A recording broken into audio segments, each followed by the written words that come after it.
Pria ini bernama Chris Vaughn. Ia merupakan mantan tentara Amerika Serikat berpangkat sersan yang memutuskan untuk pensiun muda karena lebih memilih balik kampung untuk menghabiskan waktu bersama orang tuanya yang sudah lanjut usia. Saat perjalanan menuju rumah, ia melihat-lihat kotanya yang telah banyak berubah karena dia sudah 8 tahun nggak pulang. Pabrik yang dulu beroperasi juga sekarang sudah tutup. Okay. Di tengah perjalanan, Chris bertemu dengan Sheriff Watkins, tetangganya dulu yang menawarinya untuk pulang bareng. Karena capek jalan, ya udah, Chris nebeng mobil si Sheriff. Thank you. Can I help you? Sampailah Chris di rumah orang tuanya. Dia disambut oleh Michelle, kakaknya yang seorang polisi, serta ibu dan ayahnya yang sangat rindu karena Chris 8 tahun nggak pulang. I wish you had told us exactly when you were coming. I would have cooked. Oh, this is awesome. Saat makan malam, Chris bertemu keponakannya yang bernama Pete. Nampaknya Pete sangat kepo dengan pekerjaan Chris sebagai tentara dulu. Ia menanyakan apakah Chris pernah menangkap orang, dan saat di kamar pun dia juga bertanya, apa Chris pernah bunuh orang? Tapi Chris nggak ngejawab pertanyaan Pete itu.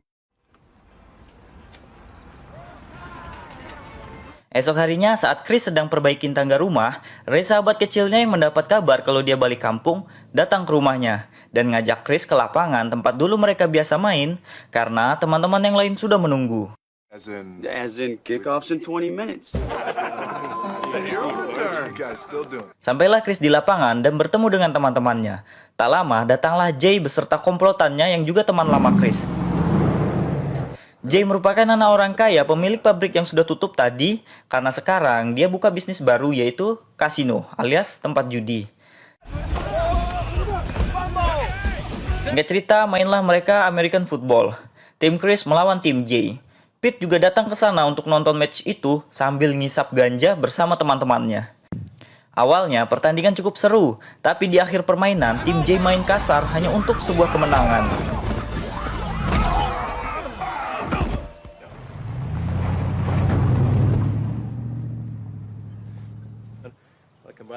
Sebelum pulang, Jay ngundang Chris dan yang lainnya untuk datang ke kasino miliknya nanti malam buat ngerayain kembalinya Chris ke kota ini. I'm done after I triple my money. Malam pun tiba, Chris dan teman-temannya sudah sampai di kasino milik Jay. Di dalam, mereka bertemu dengan Jay dan Jay memberikan mereka sejumlah uang untuk mencoba segala permainan di kasino itu. Oh, don't you worry about me. As you can see, I got a few things to do. Enjoy. Teman-teman Chris meninggalkannya karena Chris lebih memilih untuk melihat tarian daerah daripada bermain judi. Si penari yang ada di dalam ruangan cermin dua arah tidak bisa melihat orang yang menontonnya, tapi Chris bisa melihatnya. Dan ternyata orang yang menari itu adalah teman Chris dulu, namanya Danny. Karena merasa kenal dengan suara orang yang menontonnya, Danny menghidupkan lampu agar dia bisa melihatnya. Ia kaget ternyata itu Chris, karena malu ia langsung pergi dari ruangan itu. Killed out here. Let me have a C notes. Put 200 on bet.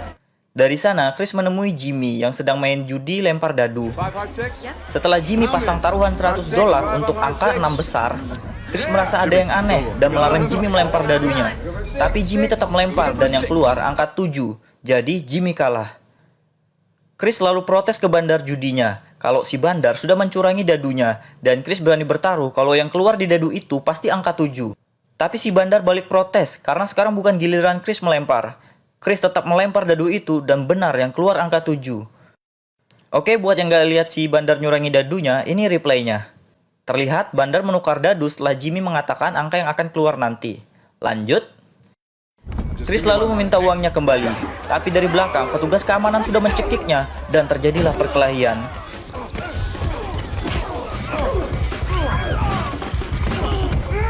Tidak sulit bagi Chris mengalahkan para petugas keamanan, mengingat dia adalah mantan pasukan khusus tentara. Tapi akhirnya dia tumbang setelah disetrum dan dihantam. Dari sana, Chris dibawa oleh Ben, kepala keamanan kasino itu, dan teman-temannya untuk disiksa. Ben makin semangat saat melihat kalung pasukan khusus tentara milik Chris. Ia mengambil kalung itu, lalu dengan cutternya dia menyayat tubuh Chris yang sudah tak bertenaga itu. Chris yang penuh luka dibuang di tengah jalan. Beruntung ada supir truk yang berhenti untuk menolong Chris dan membawanya ke rumah sakit. Dokter yang menangani Chris mengatakan, orang yang melakukan ini ke Chris berniat membunuhnya. Beruntung Chris punya badan yang kuat. Kalau orang biasa pasti sudah mati. Dan dokter memastikan kalau Chris akan baik-baik saja.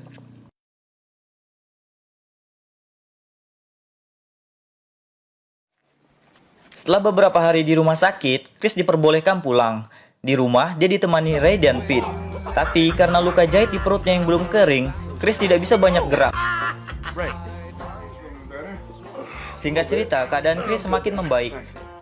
Dan dia sudah bisa melakukan aktivitas seperti biasa. Tak lama, datanglah Jay. Ia meminta maaf ke Chris atas perbuatan anak buahnya. Dia sudah memecat bandar judi yang main curang dan memberi surat peringatan ke petugas keamanannya. Tapi Chris tidak memperdulikan perkataan Jay.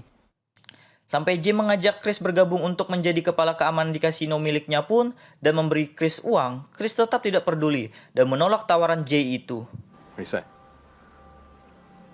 No.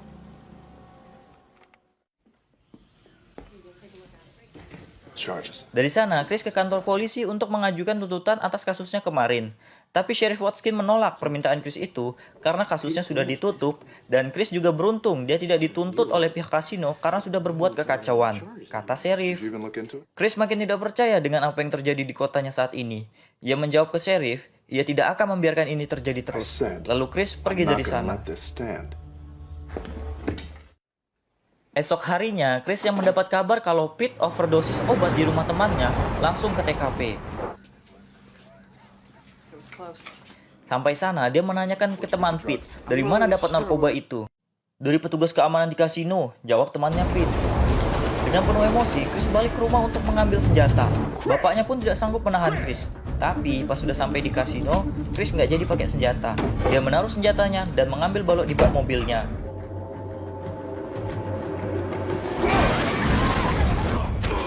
Di dalam kasino, Chris mengamuk. Petugas dibuat tak sadarkan diri. Ada yang dibuat patah tangannya. Dan si Ben, orang yang menyayat badan Chris, walaupun sedikit memberikan perlawanan, pada akhirnya juga bernasib sama dengan temannya.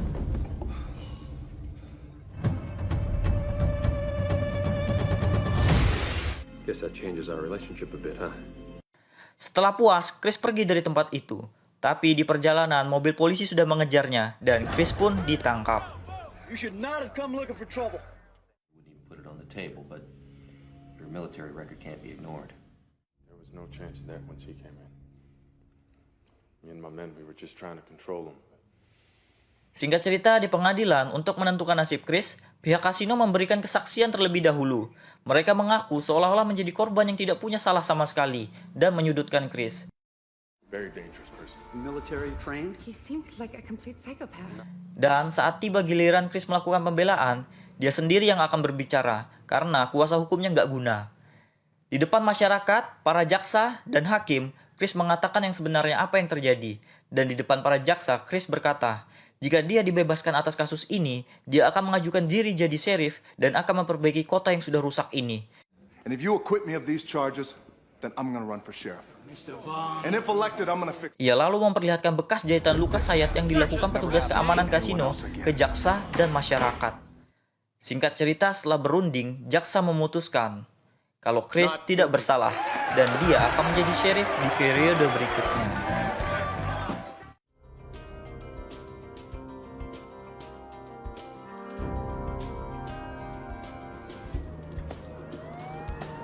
Chris yang sekarang menjabat sebagai sheriff melakukan patroli keliling kota dan tak sengaja bertemu dengan Jay. Ia meminta Jay menunjukkan SIM dan STNK. What's the problem? Tapi Jay yang sudah pasti punya dendam ke Chris malah menyinggung kehidupan Chris dulu sebagai tentara yang gagal. Sebelum pergi, Chris mengatakan ke Jay untuk memperbaiki lampu belakang mobilnya.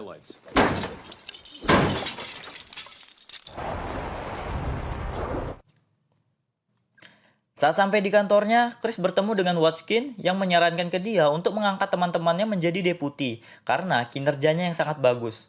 Kalian semua dipecat, jawab Chris. Sekarang kantor Chris kosong. Karena jelas Chris butuh deputi untuk membantu tugasnya, Chris menemui Ray dan mengangkat Ray yang seorang mantan narapidana menjadi deputi alias wakilnya. Tugas pertama mereka adalah menghentikan peredaran narkoba yang ada di kota ini. Maka dari itu, Chris meminta bantuan ke Ray yang tahu seluk-beluk siapa bandar narkoba di kota ini. Setelah melakukan penyelidikan, hasilnya mengarah ke Ben, terduga pelaku pengedar narkoba. Ray lalu memeriksa Ben dan ditemukan sepaket narkoba di kaos kakinya. Karena tidak mau mengaku apakah masih ada narkoba yang masih dia simpan, Ray memutuskan untuk menggeledah mobil Ben di bengkel.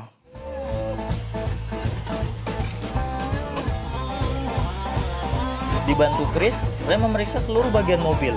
Apakah ada narkoba di dalamnya? Sampai tempat oli pun diperiksa. Tapi mereka tidak menemukan narkoba di sana. Ben yang kesal lalu memperingatkan Chris dan Ray kalau teman-temannya akan membalas perbuatan mereka. Tapi Chris menganggap enteng ancaman Ben itu, lalu membawa dia ke kantornya untuk ditahan agar mau bicara. Tapi Chris yang khawatir dengan keluarganya di rumah, menyuruh Ray ke rumahnya untuk menjaga keluarganya. Sementara dia akan bermalam di kantor sambil mengawasi Ben. Tak lama setelah Ray pergi, Danny datang membawa makan malam untuk Chris.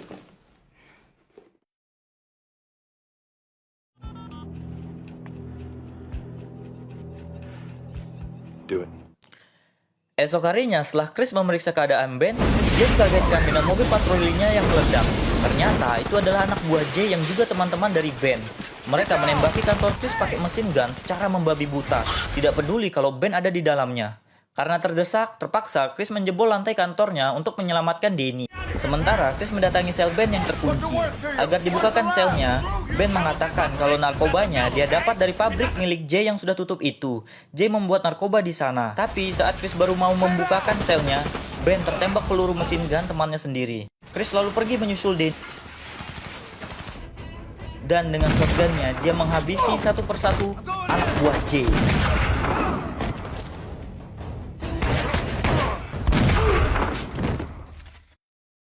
Sementara di waktu yang bersamaan, Ray yang menjaga rumah Chris juga mendapat serangan dari anak buah Jay. Sialnya, paha Ray tertembak, tapi dia masih bisa melakukan perlawanan dan berhasil menusuk salah satu anak buah Jay. Dan temannya yang coba menolong pun dihajar habis-habisan oleh Ray. Sampai Chris yang tiba-tiba datang pun dihajar oleh Ray. Chris memastikan apakah keluarganya baik-baik saja. Setelah semuanya aman, dia langsung untuk memeriksa tempat itu.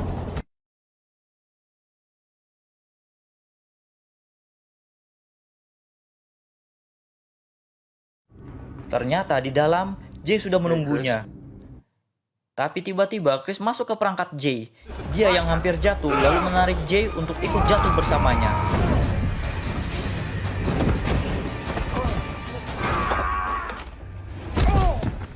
Karena jatuh cukup tinggi, kaki Chris terkilir. Tapi saat Jay ingin mengejarnya, dia lari masuk ke hutan. Jay pun ikut masuk ke hutan. Dan bertarunglah mereka dengan sisa-sisa tenaganya.